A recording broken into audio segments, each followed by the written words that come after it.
Train, Morning Train.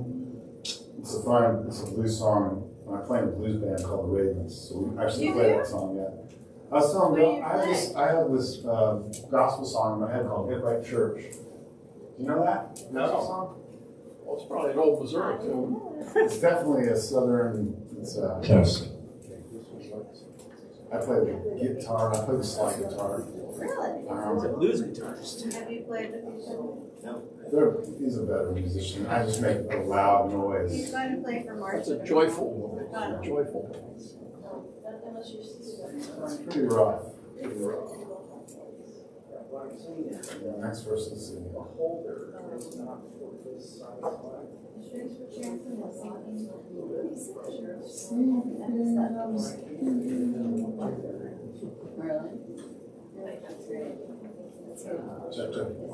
just, Gail, if you want to just trade, one can use the handheld for dialogue. Yeah, I'll use the handheld. Okay.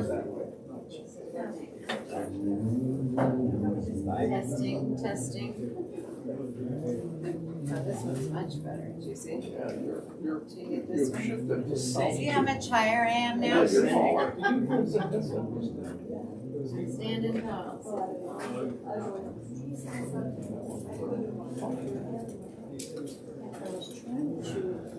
How are you? I'm well. Did you get any dinner? Are you fasting? Rabbi, we want you to sing at least the first part of that song again. Jesus doesn't want me to answer that question. Get right church. Let's go. I just Get assumed right you church didn't have and any. let's go home. Not because. Get right Not for church and religious let's go reasons. home. Get right church, get right church, get right church, and let's go home. It's actually just two chords. It doesn't resolve. It's this weird old tune. And it just goes like that. The next verse is, I'm going home in the morning train because the evening train will be too late. Back to Hearst. Because I got to pick up a body and then get back to Get Right Church. That's the whole thing. Thank you. It's a cool song. Get right church. Get Right Church. Probably not going to work for me, but it works for me.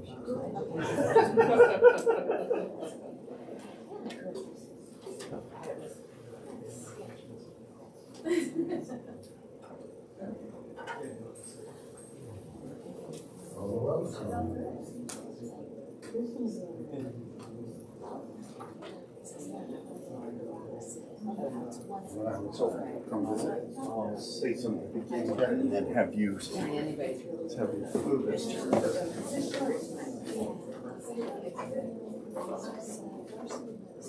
Thank you, sir.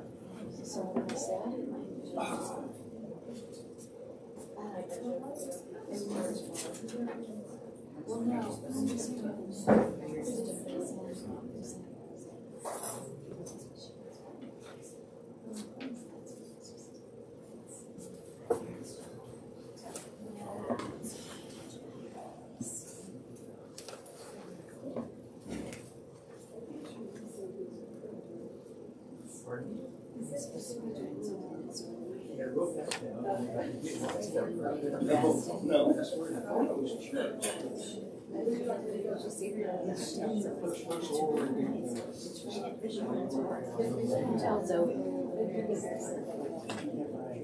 Yes. So I'm very embarrassed. Can't be this year.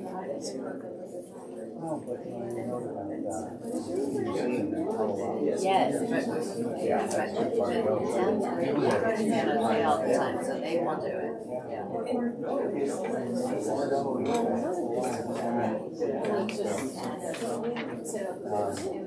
Femi was like all the mechanical and interactive things.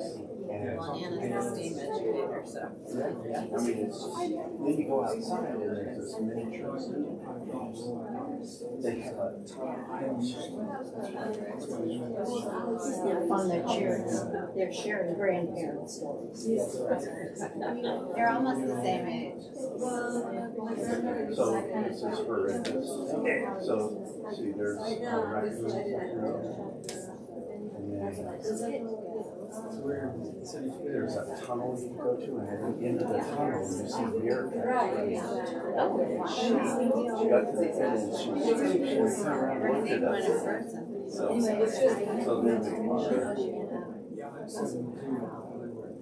they run all over the she goes like that. And then you can press the, and it's all caged in because they're birds. And then next door is Well, no. And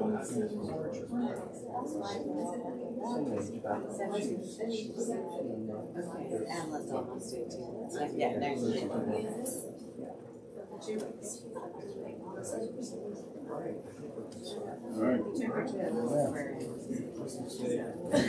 Presbyterian starting with time. All right, I'm going to call us to order. It feels like a session meeting if I do that. Yeah, they're all available. The ones up front here especially. So welcome. We're glad that you've joined us. Let me give you a little background to this. As I was preparing for this, I thought I should be teaching this class just because of Lent alone, let alone the other reason why Rabbi George and I got together for this particular class.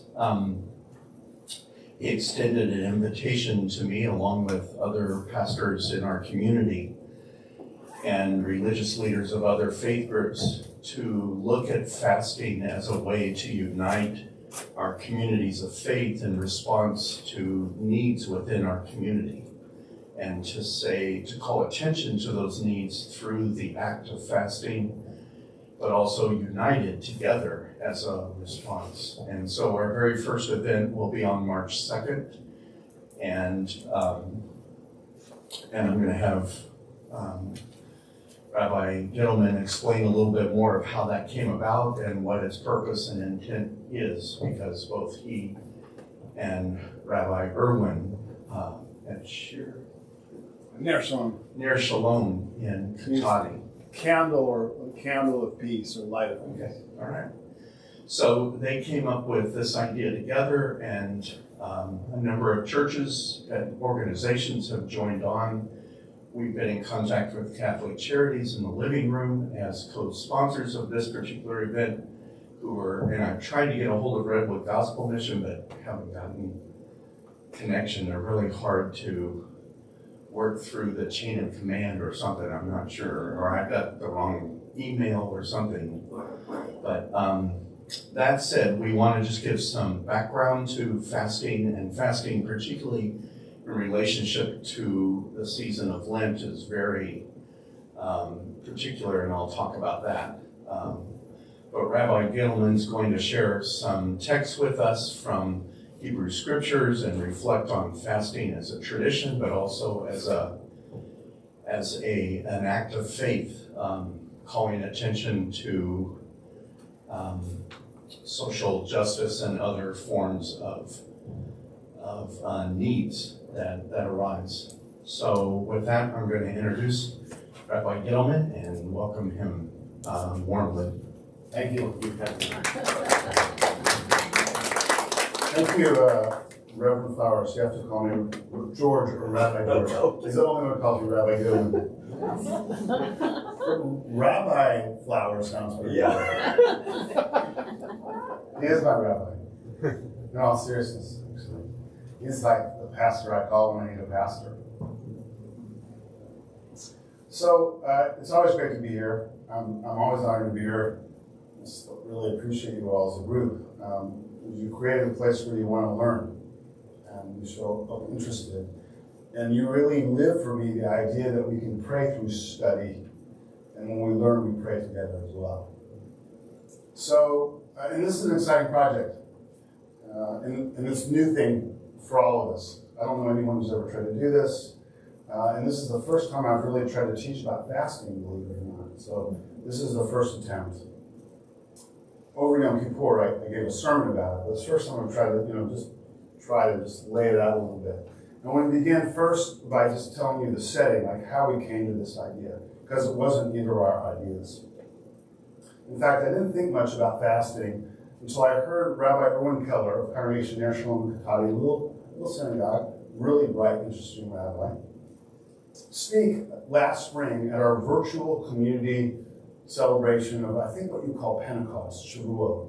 So when we celebrate the giving of the Torah on Mount Sinai.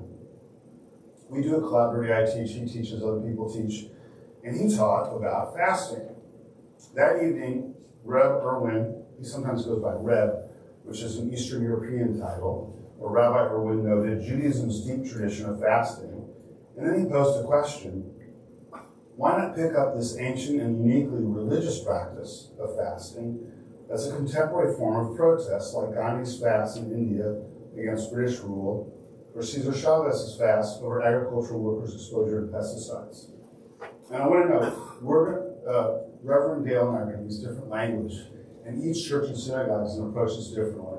And then we find our common ground. So don't freak out. Don't worry. Like, if my language isn't your language, it's okay. And you can ask questions along the way. So, but he pointed out, look, what if we could pick up this ancient practice and use it as a form of protest, like Gandhi's fast or Cesar Chavez's fast? Fasting also is an act of contrition for our complacency, for not doing enough to combat things like climate change or gun violence. Fasting as a form of prayer. Fasting as a uniquely religious expression of our deep distress and desire for positive change. So the thing that spoke to me, and I think also speaks to Reverend Dale, is this is a deeply religious practice. So this is a way to enter into what's happening in our world today, but as a religious person in a way that we can feel good about.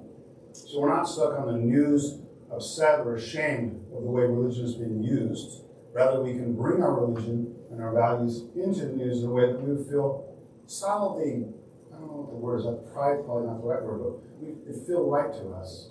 We feel good about it. Does that make sense? Rabbi Erwin noted that this type of fasting could be meaningful to more than the Jewish community. So from the very beginning, he had a vision that, after all, Christians have a deep tradition of fasting, and so do Muslims. So perhaps this could be an interfaith opportunity, which they always sound good, but they're much harder to actually pull off than they are to think about. Rabbi Erwin spoke days after the shooting in Uvalde, Texas, where 2 teachers and 19 elementary students were gunned down. We were feeling disheartened and impotent. We were grieving and we were angry. And we had no way to process or work with our feelings, or to do anything. In that context, Rabbi Erwin's idea of fasting as public protest came into sharp focus for me. And since then, I became his rabbinic partner to try to see what we could do. And so we've been working together, and Reverend Dale and many other people actually have come along, which is really exciting. And he's done a lot of great work to connect us to Catholic Charities, to the living room. We've been working him hard. He's very effective, turns out. So to start, we sent a letter, me and Rabbi Erwin, to our co-religionists in the community that we knew of that we thought might be interested. I just want to read a little bit from the letter. We learned from the Talmud, the core of Jewish tradition, that in ancient times it was the practice of Jewish communities to declare community-wide fasts in response to drought, famine, war, or other imminent dangers. We are currently living in a polycrisis, a time of multiple peril: climate collapse, pandemic, threats to our democratic institutions, and so much more. Even though we are all in this together, we and our community members often feel isolated and helpless. True? Right? Okay. We read horrible things in the news, like today. I wake up, Laura gets, my spouse's name is Laura, she gets the paper first, she gets up earlier than me, and then it's waiting for me. And then it's usually, I'll say something like, I don't know why I read the paper today. I don't know, this is one of those days. Press Democrat and the New York Times, although that new Bible, that old new Bible, is pretty cool if you haven't read about it. It's a codex. It's been, in someone's personal library for too long. So check the New York Times. But anyways, I got off topic. Even though we're all together, we in our community members often feel isolated and helpless. We read horrible things in the news, that sort of stuff. We feel stricken. At best, we talk to a few friends about it, even as we carry on our daily lives uninterrupted. So then he goes on to say, we propose the creation of an interfaith initiative, making it possible to call community-wide fasts in response to some of the perils we face together. In this way, we'll end isolation and hopelessness and helplessness. These fasts are an opportunity to respond to grief and danger together in community. Like another shooting, we're just going numb. And we're frightened. Maybe the Jewish community is more frightened than you all. Like I walked into the building today and said, yeah, that's just weird. Like, where's the security? I didn't, So, but we're frightened. And this will give us a way to express all these feelings and also possibly bring attention to them. These fasts are an opportunity to respond to grief and danger together in community. They're an opportunity to bring spiritual practice to the threats to our political and natural worlds. They're a reclaiming of a spiritual voice from lawmakers and business leaders who send prayers but do little or nothing to address existential threats. They are a chance to share in a piece of our world's suffering. They are an opportunity to convey how seriously we take the dangers around us and our demand that they be addressed. So that was the letter we sent. And that kind of gives you an idea of the idea. How does that feel? You okay so far? Okay. So now what I want to do, that was like the introduction. Now what I want to do is just teach about Judaism and fasting. And it could be a long course, so I'm going to do a compressed version. And I'll try not to go too fast. If I do, just slow me down. So Jews have been fasting for approximately 3,500 years. It'll be a long time if you didn't eat between now and then. Fasting in Judaism means generally refraining from eating and drinking, either from sunup to sundown, like the Muslim fast, Ramadan, or like with us for Yom Kippur for 24 hours, starting at the sundown and extending to the end of the following day. Now, the fast that we're proposing could be a fast from sun to sundown, from food and water, but some people can't do that. So you could fast from media. You could fast from using your car. We're going to give you options of ways you can fast. And also, we're going to have options for volunteerism, like you can go to the Redwood Empire Food Bank and volunteer that morning. Maybe that's going to be the way you're going to work on that day. So more than one way to do this, but in general, in Judaism, when we fast, it's from food and water. It can either be like 12 hours or 24 hours. The Hebrew Bible records a number of fasts for various reasons. So now we have some texts. Let's look at a few of them. Usually we would just read and discuss. It will take us a little too long. So I'm going to move us through a little bit. You have a sheet in front of you, correct? The first one says textual basis for the fast of Yom Kippur. Right? You see it? So Yom Kippur is the Day of Atonement. It comes right after the New Year for us, Rosh Hashanah, every fall. There's about 30-day variance about when it falls, because we have a lunar calendar that's adjusted with the solar calendar. Unlike the Muslims, they don't adjust theirs. That's why their calendar, like Ramadan, moves through the whole year. Ours is only 30 days because we adjust it, so that our winter holiday is always some time in the winter. Our spring holiday, Passover, is always sometime in the spring.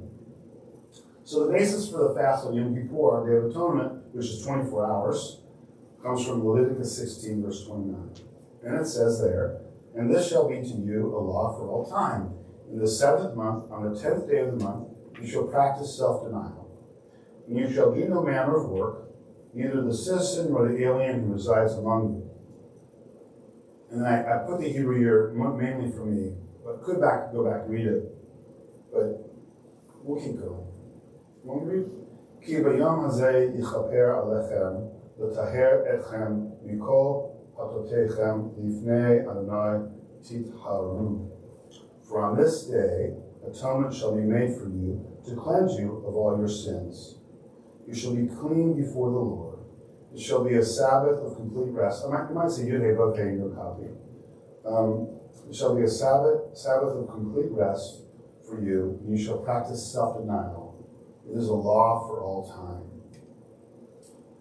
Does it say YHVH in your text? Yes. That's Yud Hey Vav Hey, the Hebrew letters. I like that better than Lord. I forgot to fix it in mine. So, that's the text. And what's clear here is that you don't work. But what it doesn't say is you fast. What it doesn't say, you shall practice self-denial. And then what I brought for you was the footnote from the Hebrew Bible that I use, the Jewish Publication Society commentary. And notice what it says. You shall practice self-denial. You see it? In biblical literature, the idiom inna nefesh always connotes, that's the Hebrew for how they're translating self-denial, always connotes fasting. As Ibn Ezra, the medieval rabbi, observed, as we may deduce from the context of Isaiah and the Psalms, and then Mishnah Yoma's from the Talmud. So according to Jewish tradition, self-denial means fasting, but look, it means a few other things. Our tradition, bringing all this together, interprets self-denial to involve 5 abstentions: food and drink, bathing, use of oil or unguent on the body, an ancient practice, wearing leather shoes, and sexual intercourse. So Orthodox Jews, especially on Yom Kippur, don't wear leather shoes, no makeup, not supposed to anyways, no sex, no food, no water. And the non-Orthodox world is also supposed to fit in your stomach. So it is self-denial in many ways. This could be a guide for us, but I don't think we're gonna suggest this fast necessarily. But it does show that there's an ancient tradition of various ways of practicing self-denial or fasting. So fasting from bathing, for example, that's part of what happens for Jews, and people are fasting from other things as well. Clear enough so far? Yes? Is work one of? Yeah, work's clearly in the text. If you go back, good question. It says all manner of work. So Leviticus is that, but in your footnote. yeah, so because the footnote's just for the word self-denial. It's just trying to define what self-denial is. Not it already knows what work is. But believe me, they get really clear about what work is too. Like, for example, will sound crude, just to give you exactly how detailed it can be. Tearing toilet paper is considered work, so you have to pre-tear, and if you're an Orthodox Jew. Turning on a light would be considered work. Driving your car would be considered work. So actually, you're right. There would be, but for your average, for your non-Orthodox Jew, you don't work. Although in the synagogue that I serve, and most synagogues that I serve, do people work? Of course they do, But there is a core group that comes and they don't work, Okay. What then might be the purpose of this fast? The text is clear here: to atone for our sins. So since it's an annual thing for us, we've sinned, we've missed the mark in the last year, and we fast to express contrition and to ask for forgiveness. And that seems to be what the Bible, the Torah, wants us to do on this day. And for Jews, we don't talk about sin very much, but the New Year and the Day of Atonement, this compressed time, this is the time when we really focus on it. And so if Jews only come once a year to synagogue, which is not uncommon, they're like, whoa, I didn't know it was so heavy. But it's a really heavy time of year. Because what you're praying for is to be renewed in the new year. And the only way to do that is to look deeply inside and see the truth and try to remain in the ways. So that's the basic meaning of that fast: to atone and to change, to be forgiven and to change. But of course there's more, and I want to offer one more. I love an explanation by Rabbi Harold Kushner, who wrote Why Bad Things Happen to Good People.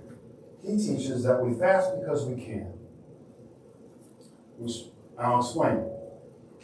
I love my dog Emmy. She's a good dog, but she can't fast any more than she can stop chasing the squirrels in our backyard or the cat crossing the street. Come on, Emmy, have a heart for that cat. Be a good dog. There's no way. That's her instinct. You cannot keep her. You can put a shock collar on her and stuff, but you really can't keep her from chasing the cat. But we humans have surprisingly similar urges to our furry friends, but we actually can't control them. As much as I love my dog, she has no moral agency, no ability to reflect on her behavior, and change her ways. I mean, we project on our dogs and cats like, oh, they're remorseful. I mean, probably not.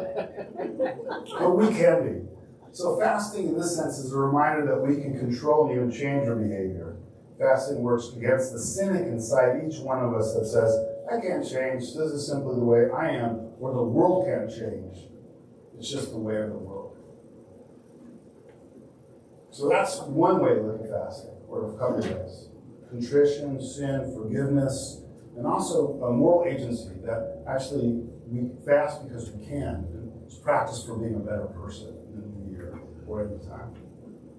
Make sense? Okay, I'm not over yet.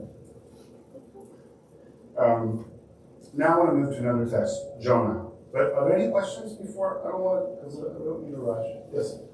During the fast, then is everyone usually by themselves praying? Oh, that's a great question. Family together? It's a great question. So Yom Kippur is a communal holiday, and it starts sundown the night before. You go to services, biggest night of the year, crowd-wise. So I guess that would be Christmas Eve or Easter. Yeah, exactly. Big crowd.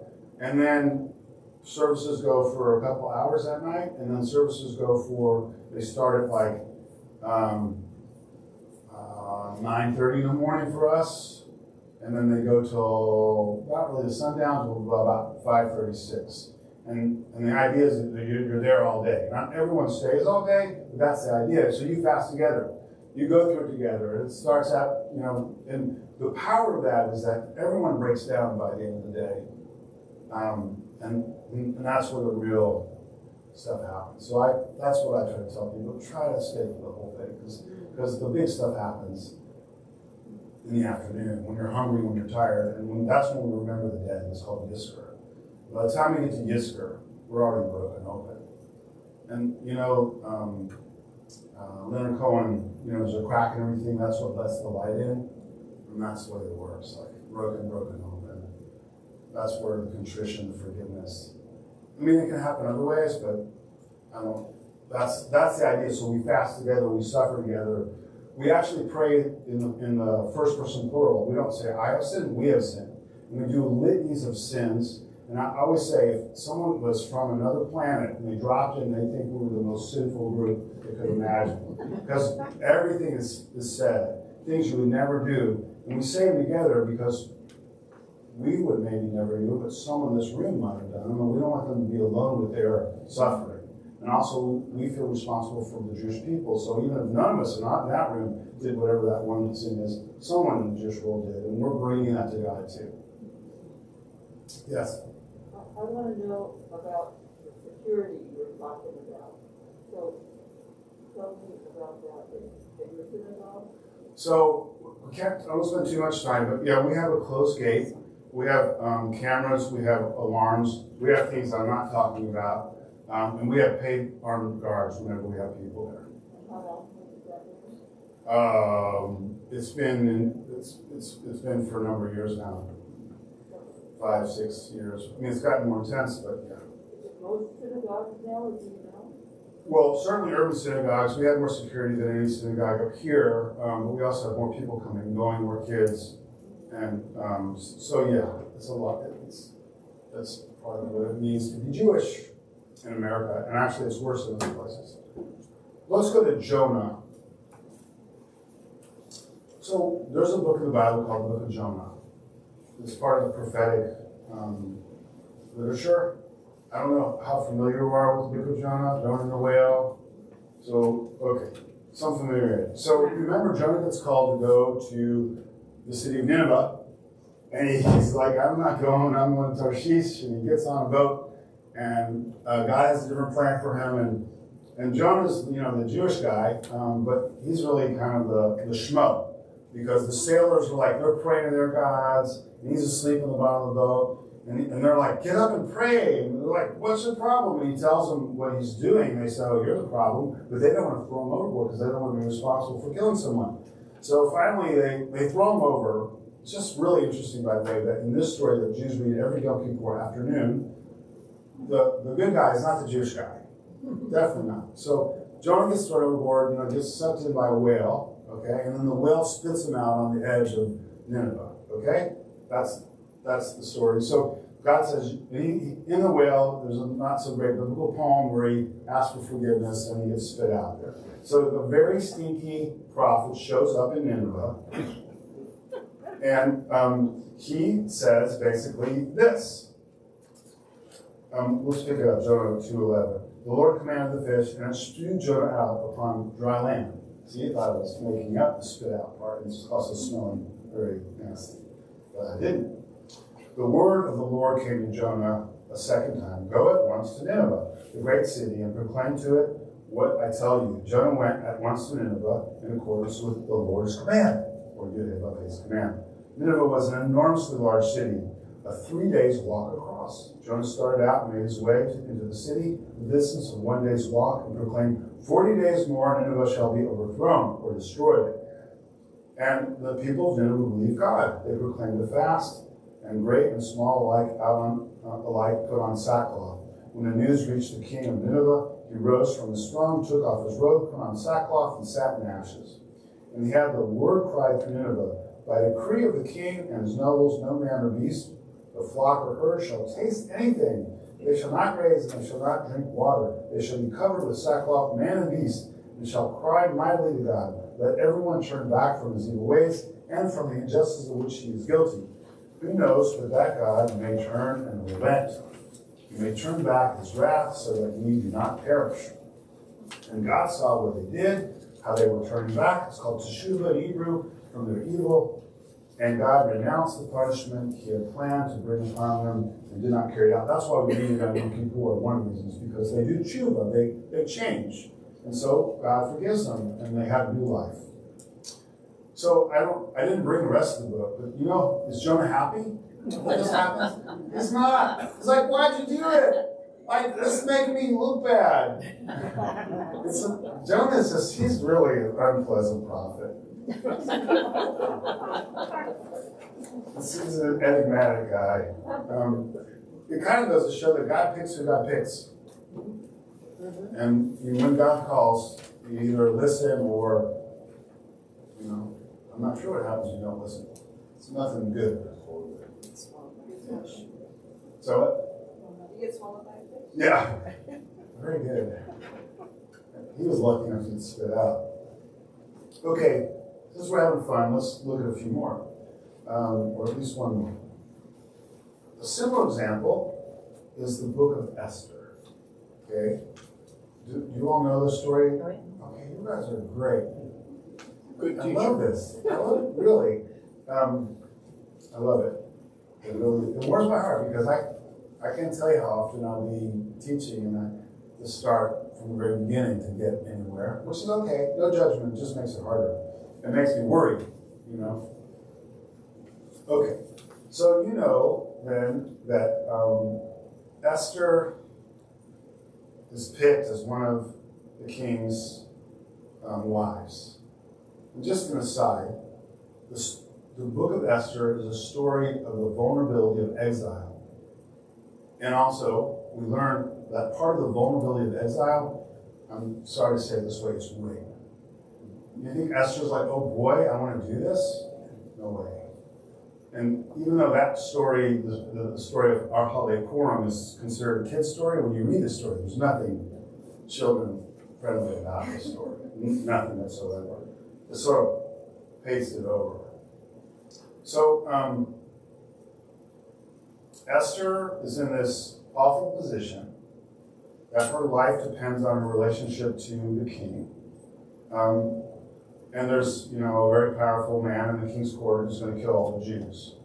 And she knows about it, but at first she's not willing to intervene because if she does, she could be killed for that. So that's what we're picking up. Esther told Hachash, I need to see the Hebrew now say this, he's one of the eunuchs that takes care of the harem, to take back to Mordecai the following reply. All the king's courtiers and the people of the king's province know that if any person, man or woman, enters the king's presence in the inner court without having been summoned, there is but one law for him, that he be put to death. Only if the king extends the golden scepter, to him may he live. Now I have not been summoned to visit the king for the last 30 days. just a number. When Mordecai was told what Esther had said, Mordecai had this message delivered to Esther. Mordecai is her uncle, and also an advisor to the king, even though he's Jewish.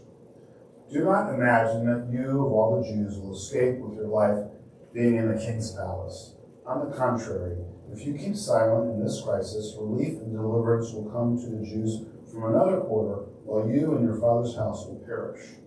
And who knows, perhaps you have attained to royal position for just such a crisis.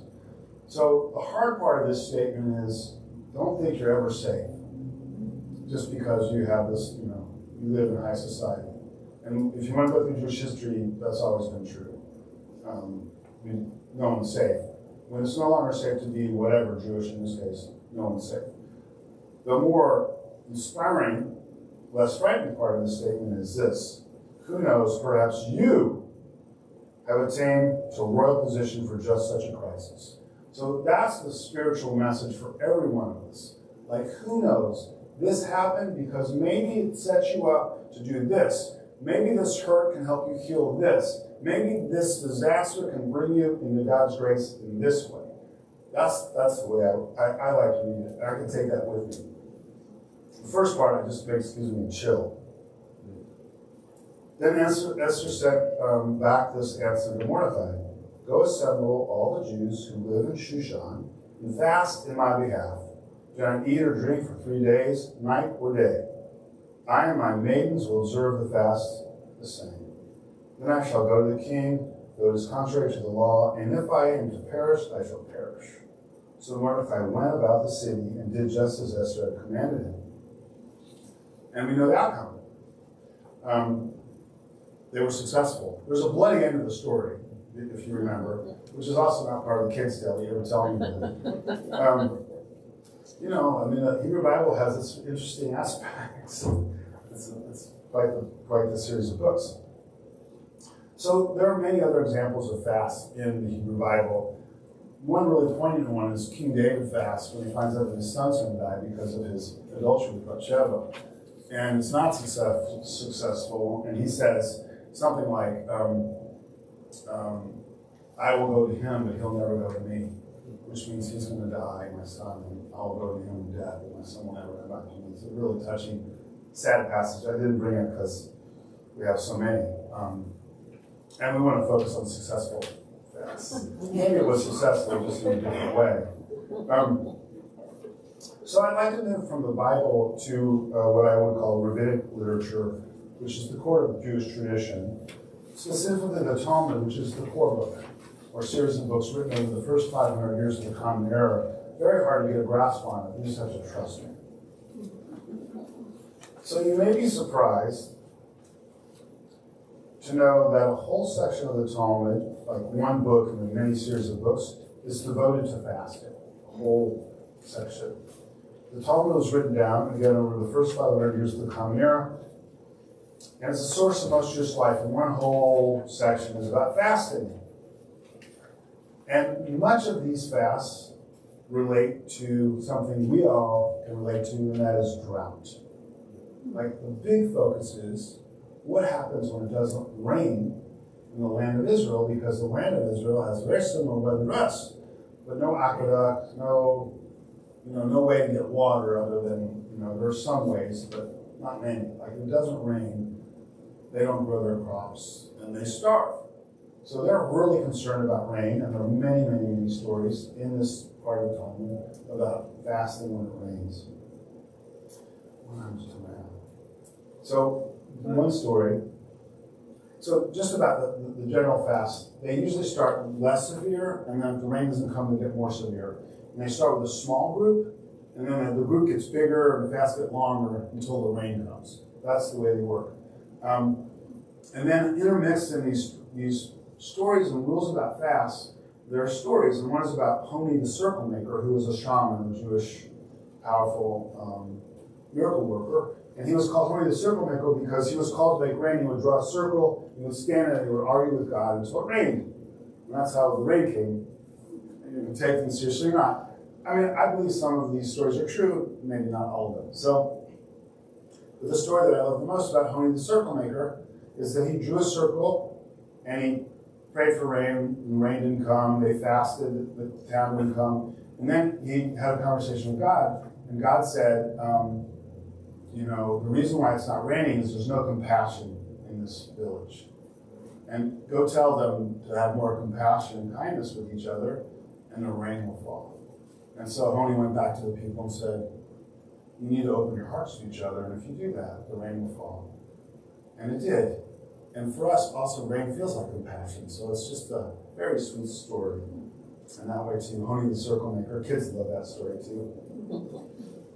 Yes. Is the mechanism by which the fasting is effective then that you're showing dependence on God? So good question. I moved too fast. So what are they doing when they're fasting for rain?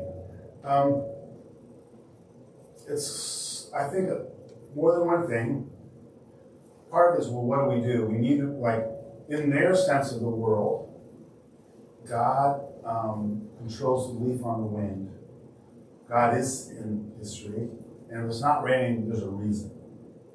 And God knows what the reason is. They may or may not. So it could be that they know, and then maybe fasting is going to bring them to an inner understanding of what they need to do. Maybe there's injustice. Maybe they're, like the prophets would say, you're taking advantage of the poor. You're using false weights and measures. That would be a reason. Or, anything that would go against the law of God could shut the skies. In this way, we're understanding, well, it's not the way I see the world, but it is the way they saw the world. It appears anyways. So part of what they're doing is saying, look, we're sorry. We know we've done something wrong because it's not raining. You control everything, including the rain. So we're fasting to show contrition.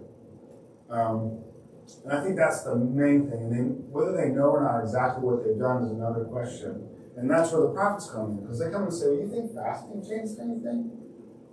You think you can fast and be dishonest? And you fast and abuse your power, and I'm going to make the rain come? But that's a great question. I think they're entreating God to make the rain fall. And they're expressing, whether it's real or not, is a question, but they're expressing, contrition and begging, basically, for forgiveness so that those skies will open and the rain will fall. So it's kind of getting into a proper posture with God. That is exactly that. For me, the idea that the God of history controls all this stuff can be challenging. It's not how I understand God in the world. I don't understand God. God is way bigger than me. I had a great teacher who said, just remember the divine mind is much bigger than yours. And that's how I feel about it. So I can't say that that's not true, but it feels more complicated. But that seems to be the main, easiest way I can explain it. The way I would understand it. So the Talmud has a lot of talk about fasting in regards to famine and especially drought. But when we move from the Talmud, because remember we've been around a long time, like into the Middle Ages, the list of possible fasts grow. We find descriptions of fasts to commemorate the anniversary of someone's death, to ameliorate a bad dream, or simply as an act of religious fervor. So people just, want to express their religious fervor through fasting. These are not really encouraged, these kinds of personal pious fasts. One gets the sense that our ancestors fasted a lot, Jewish ancestors. The communal fasts of the past mark some of the darkest days in our history, like the fast to commemorate the Chmielnicki massacre in Poland in 1648, where 40,000 Jews were murdered. Today, there are only two major fasts, Yom Kippur and Tisha B'Av, which is the day we commemorate the destruction of the temple in Jerusalem, and four minor ones, which I couldn't even tell you what exactly. I know a couple of them, but I've never done them all. So let's see. How many do we do? We do okay? Yeah. I'm just going to conclude. We're okay? Mm-hmm. So fasting won't bring the children and teachers murdered in Uvalde back, nor will it by itself stop future shootings from happening, but it could give us a way to express our deep distress and concern. It might also give us a voice we lack to date, and with that voice we could have some power for positive change. I mean, just imagine when there's a calamity, or in this case, when we're going to bring to light what it means to be unsheltered in our community. If we do fast, there's a number of churches and synagogues here. I'll give you the list real quick.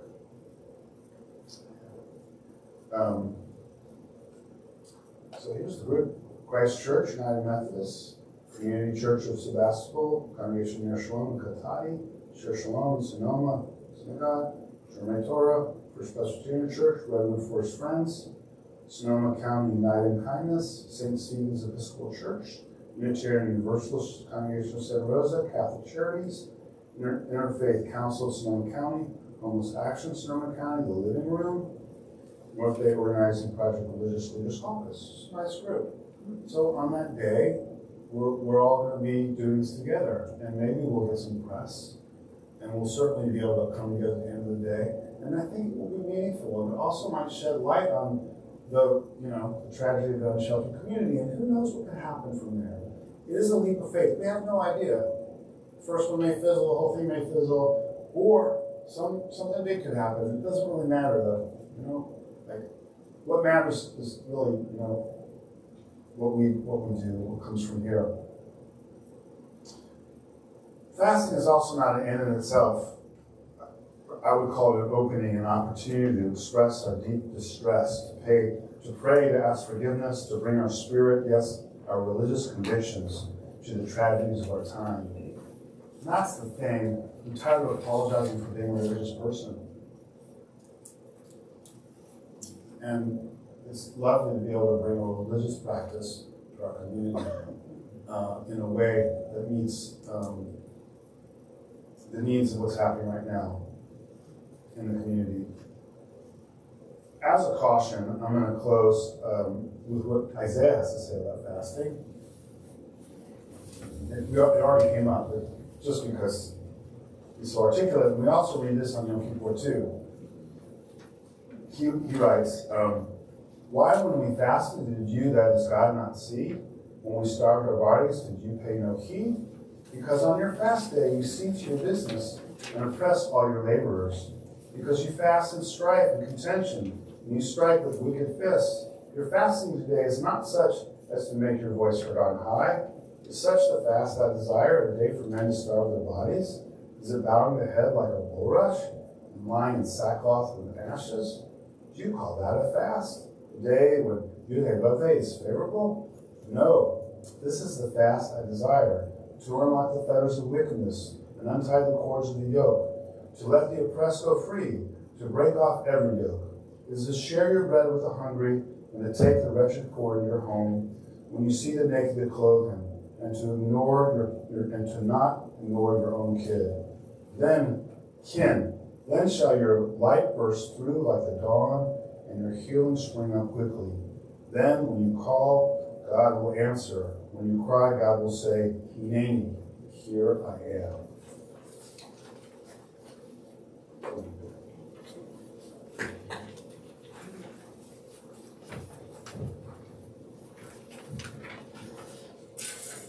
I agree with you. It's difficult to not just call you George.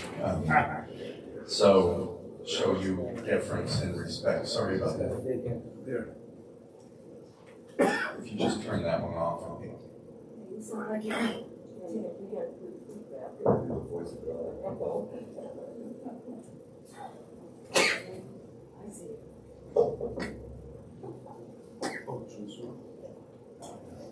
Is that better?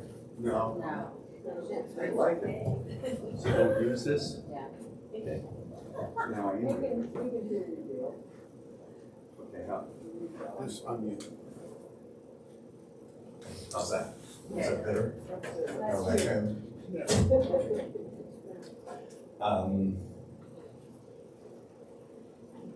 Went to a preaching seminar once, and the instructor said the sign of a good preacher and a good sermon is that it will draw you into the text, both while it's happening and long after. And that's what I love about Rabbi Gittleman's teaching. He always makes me want to study more and makes me grateful for studying with him. And I love how he refers to it as an act of prayer and an act of our being united together and seeking God together. So always love it when you teach. So I'm going to come at this a little differently from a Christian perspective, and it'll be much more in spiritual terms, possibly, than what we've been talking about, although I found it incredibly spiritual in what Rabbi Gittleman shared. So, fasting, by and large, is abstaining from food in terms of our understanding, but we're going to broaden that for spiritual purposes. And clearly, what I want to talk about is both the purpose of fasting and then specifically as an act of our dependence on God, as a discipline for spiritual growth, and then finally as a means of being of service to God. So, as we've seen in what Rabbi Gittleman's pointed out, that fasting can be to express personal or national repentance for sin, as in the day of Yom Kippur. There's also a passage in 1 Samuel 7:6 where it says, "And so they gathered at Mizpah and drew water and poured it out before the Lord. They fasted that day and said, 'We have sinned against the Lord.' And Samuel judged the Israelites at Mizpah." It can also be to appeal to God for help or intervention, as we saw in the case of the Esther story. Or it could also be to prepare for receiving the necessary strength and grace from God to complete a mission of faithful service in God's name. And we certainly know this to be the case when Jesus enters into the wilderness in order to fast 40 days and 40 nights. He's being tempted by the devil. And more importantly, his whole mission is at stake. And he basically is dedicating himself to his life purpose. You also see it in Acts, in Acts 9:9, where Paul encounters the risen Christ, and he says that he fasted 3 days after that. Or in the church in Antioch, in Acts 13:2 and 3, while they were worshiping the Lord and fasting, the Holy Spirit said, "Set apart for me Barnabas and Saul for the work to which I called them." Then after fasting and praying, they laid their hands on them and sent them off. So we see these different versions of how fasting is reflected in the scriptures. Fasting can be expressed corporately or personally or individually. Corporately, throughout history, the people of God have been called together to fast and pray in response to possibly a time of corporate repentance, or as a time to give attention to the Spirit's leading during a critical period of decision-making or of alternate choices. It can also be done as to draw attention to the world's needs and hurts, and that's what drew me to this particular project and this idea. I love the language in the letter that George read, and that's what really drew me into this, participating with this group. And then finally, it can also be attention to what the church or synagogue needs to be in order to do the will of God in the world. So there's different reasons to fast corporately. Personally, we might choose to fast as a reminder of our dependence on God, as a desire to grow spiritually, and as a means of being of service to God, which I outlined for you. It's important, though, that we check our motives for fasting, because we're not trying to get God's attention to do what we want. That's clearly what's reflected in that Isaiah passage. They're fasting, saying, "God, aren't you paying attention? Aren't you noticing?" And God sort of reminds them, well, this isn't the fast I called for. And nor does our practice of fasting make us more spiritual or holy or earn us favor with God. So that's not particularly why we're doing it. I'll remind you of the parable that Jesus tells of the Pharisee and the tax collector who have approached God in prayer. It's found in Luke 18, 9 and 14. So with a sense of contempt, the Pharisee sees himself as more righteous than lots of other people, and he names the types of people that he's more righteous than, including the tax collector. And then what he uses to qualify himself as being more righteous is that he fasts twice a week, and that he gives a tenth of his income. So, and Jesus basically says, that's which of the two had God's favor, the one who was contrite and honest before God, and not boasting necessarily of his particular righteousness. And then in the Sermon on the Mount, we're aware that Jesus warns us against making a show of fasting so that others might think us pious or holy. So don't put on sackcloth and ashes or call attention to yourself, but in fact actually spruce yourself up and look vibrant and healthy, and because he finally says their reward is that they're seen by others, but your reward is that God will see you, and more importantly, God will see your heart. The interesting thing about that passage is we think that that's a disclaimer against fasting, and yet the other two things that Jesus calls attention to are prayer and giving.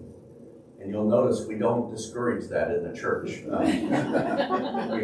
We're very good at encouraging prayer and giving, but why aren't we so good at encouraging fasting? Jesus seems to apply that we're going to do it because he says, when you fast. So let's move on to how fasting expresses our dependence on God. It confirms our utter dependence on God for finding God to be a source of sustenance that's beyond food. Through fasting, we learn by experience that God's word to us is a life substance.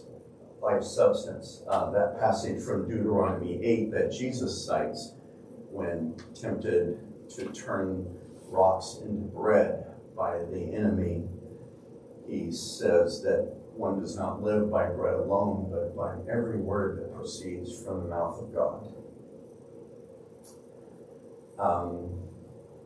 Marjorie Thompson, in her work Soulfest, says that in a more tangible, visceral way than any other spiritual discipline, fasting reveals our excessive attachments and the assumptions that lie behind them.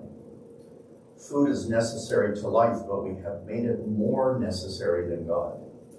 How often have we neglected to remember God's presence when we would never consider neglecting to eat? Fasting brings us face to face with how we put the material world ahead of its spiritual source. Are we aware of how much sustains our life apart from physical food? Do we have an inner conviction that Christ is our life?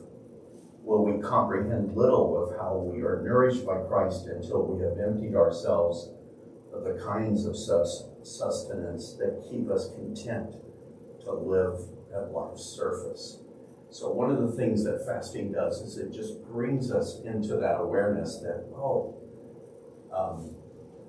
my sense of hunger and desire for food can be translated to my true hunger for God and how much I need God in my life. And I can do without food for a period of time, but I cannot do without God's presence in my life. I love this quote of Marcina, I think you pronounce her name, Whitaker. She says that fasting makes me vulnerable and reminds me of my frailty. It leads me to remember that if I'm not fed, I will die. Standing before God hungry, I suddenly know who I am. I am one who is poor, called to be rich in a way that the world does not understand. I am one who is empty, called to be filled with the fullness of God. I am one who is hungry, called to taste all the goodness that can be mine in Christ. So the question arises, what does God want to accomplish in me through this practice? Not so much what am I trying to gain, but what might God want to teach me in my dependence upon God. Our culture seduces us into believing that we can have it all, that we can do it all, and that we even have a right to it all. But when we practice self-restraint or abstinence, then we learn how to see the world in a proper perspective and how our dependence upon God is necessary to our existence. Fasting also reveals the things that control us. And so this is a great reason for exercising fasting as a discipline for spiritual growth. In a consumer culture, we have altered the world of God's good gifts into that of a world of mere objects to satisfy our temporary and restless appetites. Our practice of abstinence is to learn rightly to enjoy God's gifts.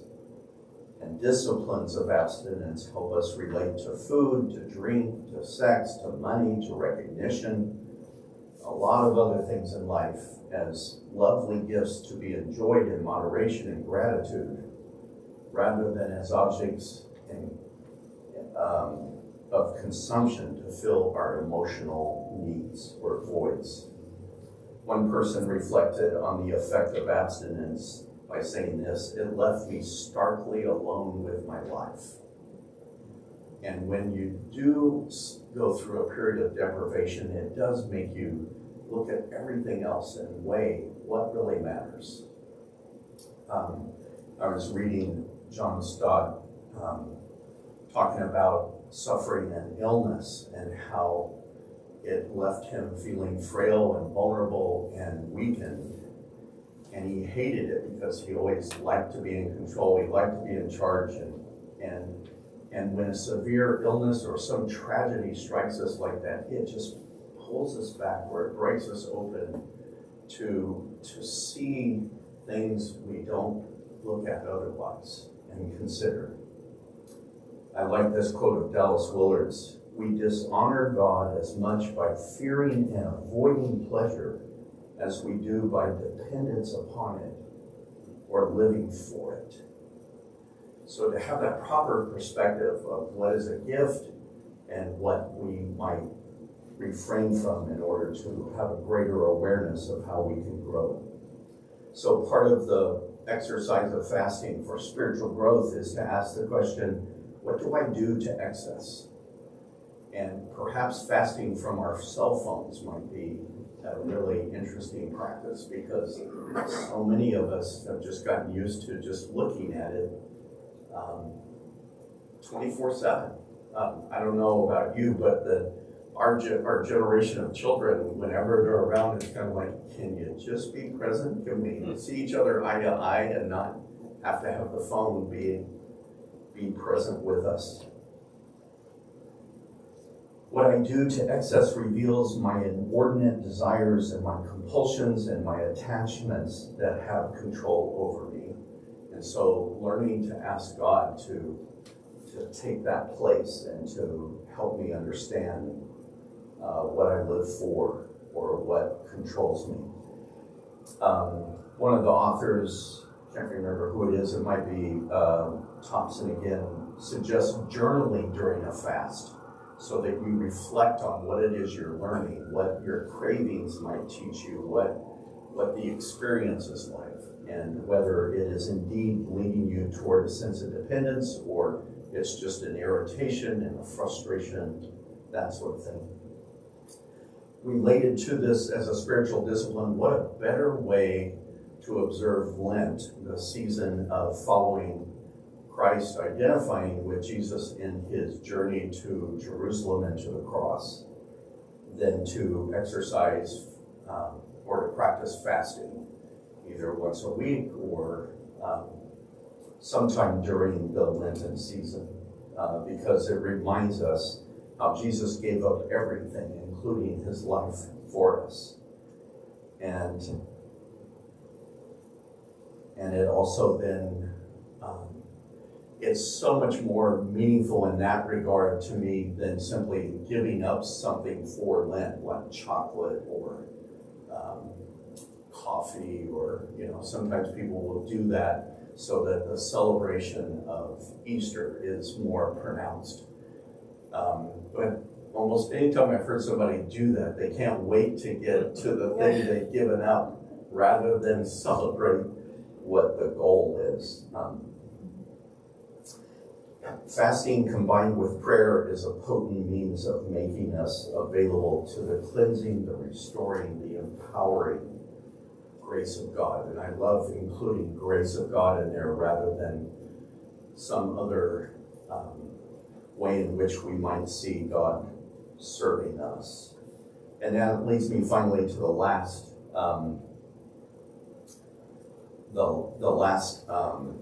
element for, or reason for observing fasting is to see it as a means of being of service to God. You might recall the story when Jesus descends from the Mount of Transfiguration, and he encounters his disciples who are, there's this commotion going on, and there's an epileptic boy who's possessed by a demon who throws the boy into a fire, and the father is desperate to get help. And the disciples have been unable to do anything. And Jesus, you know this passage because Jesus says, well, you just have to believe. And the man says, I believe, help my unbelief. And then Jesus heals the boy. But the interesting thing about this story is later the disciples come to Jesus and they say, why couldn't we cast out the demon? And you get the impression they have already done this before. Remember when they were sent out in the 70 and they came back and they're rejoicing that even the demons yielded to us in your name. And so they're wondering, they're confused, how come we couldn't do anything to help? And Jesus says, this kind can only come out through prayer and fasting. Isn't that fascinating? We don't hear Jesus talk much about fasting in that way. But I think fasting can prompt us to be ready to see it as an act of service for God. To not just do it for our own benefit, but to say, God, how might you want to use me during this period of fasting to be of service to you? Again, what Wiedeker, I think is how you pronounce her name, says, fasting is cleansing. It cleanses out our bodies. It lays bare our souls. It leads us into the arms of the one for whom we hunger. And in the divine arms, we become less demanding and more like the one who holds us. Then we experience new hungers. We hunger and thirst for justice, for goodness, and holiness. We hunger for what is right. We hunger to be saints. And I don't think she's saying saints in the sense of being looked at, but rather saints through whom, the glory of God is revealed, and people want to praise God because of their encounter with such a person rather than calling attention to that person.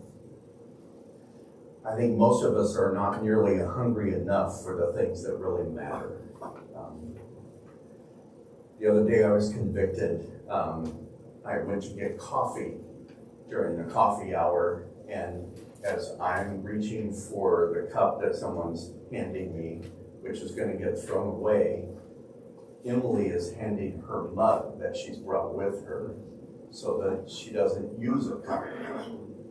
And it's consistent with what Emily says about earth care and our stewardship of the earth, and why we now have a water fountain that allows for you to fill your water bottle. Often people leave their water bottles here at church all the time without their names on it. And I'm like, this is a good water bottle, but no one's going to use it.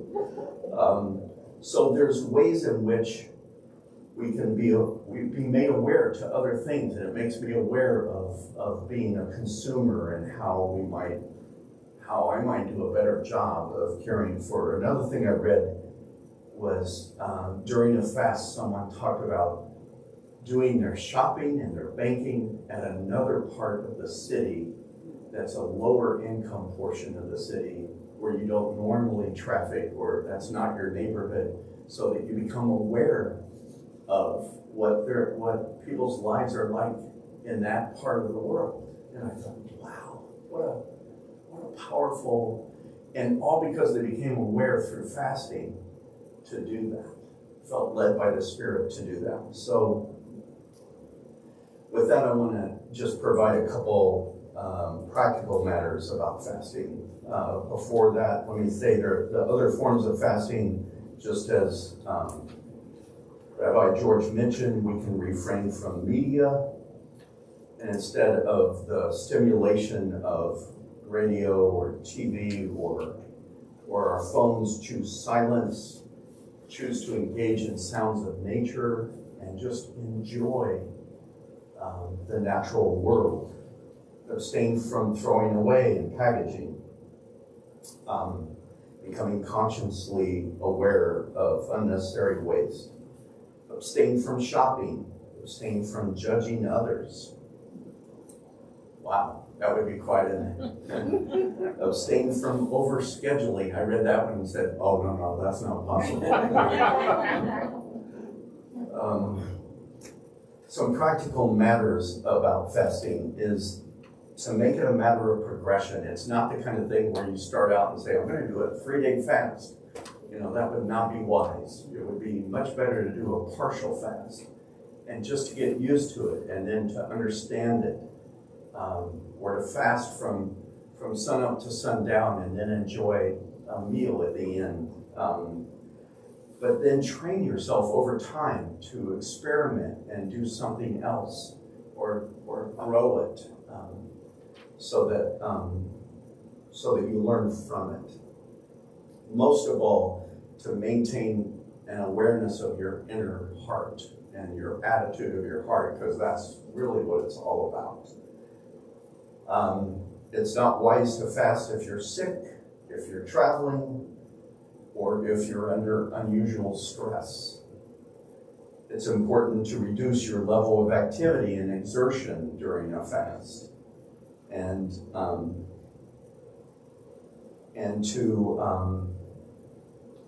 to learn how to practice it and to do it well. If it's something you're struggling with, then maybe that's not a matter of spiritual growth for you. Maybe that's not a good discipline for you to consider. And then I also like the idea that it's not all drudgery and gloom. It can be a joyful experience. Usually people who fast don't talk about it. It's more personal than it is. But it's also something that can be done with someone else and share that experience and what you learn from it and grow through your interactions with each other. All right, I'm going to stop there. My other thing I'd like to say, because it can be a means of being of service to God. Yes. Because it can be a means of service to God. I'd love if any of you are interested in engaging in this corporate public fast that we're talking about as this interfaith group, to come up and write your name on the board, and then I will get in touch with you. On March 2nd, we will be fasting together with all these communities of faith, and I would love to have a couple things hosted here that day, everything from making Ziploc bags of care packages for our unsheltered and homeless neighbors that we can distribute either to Catholic Charities or the Living Room, to possibly look at ways we might raise contributions to go there, or to call attention to our own congregation of ways in which we might serve the unsheltered and homeless population. So I'd love some help in doing that, so that I'm not just doing this alone, but we're doing it together. And I think it's a wonderful way in which we can serve God through this, and then learn other ways in which we might. I look forward to the day we do address gun violence and what we can do about it. How many times have we heard the statement, I'm tired of prayers, and what's the phrase that people say? Thoughts and prayers. I'm tired of thoughts and prayers. And you hear that, and I just, part of me wants to say, don't give up praying. Don't give up the compassion. But let's add to it some action that says we're not going to stand silent. And so I'm not used to language like protest, but that makes perfect sense to me, to protest and to broadcast. We need to do something, because this is insane.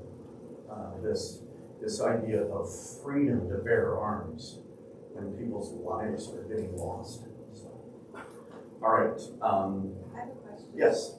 So on March 2nd, is that on that day, one of the activities is to make the bags anonymous? Well, that's what I'm suggesting that we do here. On that day? Yeah, we're going to come up with a number of things. There's a website, and I posted it in our weekly email that you can go to that talks about this interfaith group, and we'll post some ideas there. But I'm thinking of our church doing some specific things, and that's one of the things. When we asked Jenny Lynn at Catholic Charities what would be helpful, that was one thing she specifically mentioned.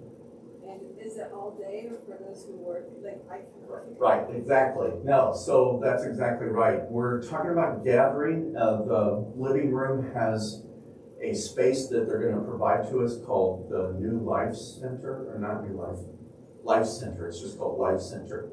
And their clients are gone by mid-afternoon, and we'll gather there around 5:30 to 6 or 6:30 and have a small program, and then break fast there. So if you would want to join us for that. And that's a good point. If someone can't get away from work, then how can we include people who want to be included, but they're working that day? Yes? And are there going to be other days, or like I can do this one? Right.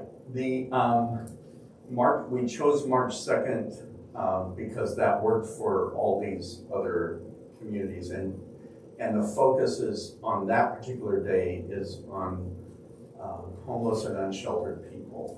And what we'll eventually do is move on to another, and each time it'll be fasting related. And because not everybody can fast from food, we will offer options for people to consider a different kind of fast. Sure.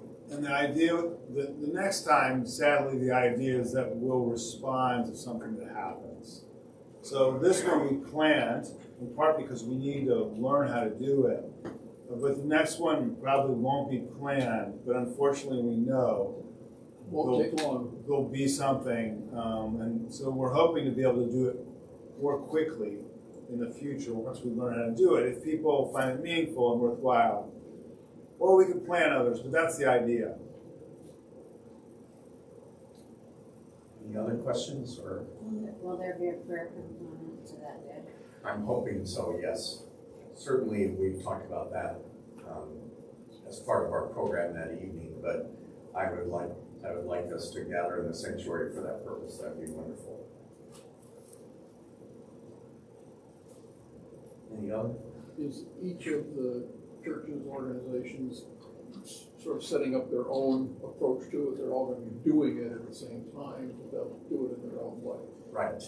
So one of the things Rabbi George and I said is, well, let's do a joint class together. That was one way in which we thought we could combine, and then we're looking for other ways to unite. Part of what we're trying to do is unite our communities, to meet each other and to learn from each other. At the end of the day, we'll gather together those that can make it. And then when I heard you talk about the bags, I thought, well, if you can organize enough bags for my folks, maybe we'll come and do bags with you. Those that can do it in the middle of the day, that'd be a possibility. So we're all learning. It's all new. Those are the ideas. Any other questions or responses? All right, thank you. Hold on, I have a response. I thought your presentation was really beautiful, and I just want to say that I love. This is one of the rare times I get to see you standing in your faith tradition, because you're very polite to avoid something that might make me uncomfortable, and you might think. But it's beautiful to see you stand in your faith tradition, not because I want to be you, but because you inspire me to be in my faith tradition. You remind me of the spiritual depth that I can claim for myself by watching you claim yours. So thank you very much. Thank you very much. All right, let me say a closing prayer. I don't know how many of you attend the 9 o'clock service when I announced this, and then at 10:30 I said that one person came up to me and said, will there be refreshments at the fasting workshop? And he said, sorry, that's just how my mind works. So we were going to have water, but if you yeah, I know how your mind works, but it wasn't Peter, by the way. Let's pray. Holy God, it is good to gather in this way and to give ourselves to this subject and how it might grow us in our dependence on you, in our awareness of the needs in this world, of ways in which we might be of service, and how we might grow stronger in our acts of faith in relationship to you and those whom you call us to show your love. Thank you for Rabbi Gittleman and his teaching this evening, and for our sharing together as a community of faith. And I thank you for this gathering of interfaith communities, for us to express our faith in unity and call attention to needs and things and people you care about. Things that matter far more than the things that occupy our attention and our time. Things that we sometimes neglect and are complacent about. And so stir our hearts and unite us in a way to be responsive to your will and your call upon us, and help us to be effective in serving you to that end. We pray in your holy name. Amen. Thank you.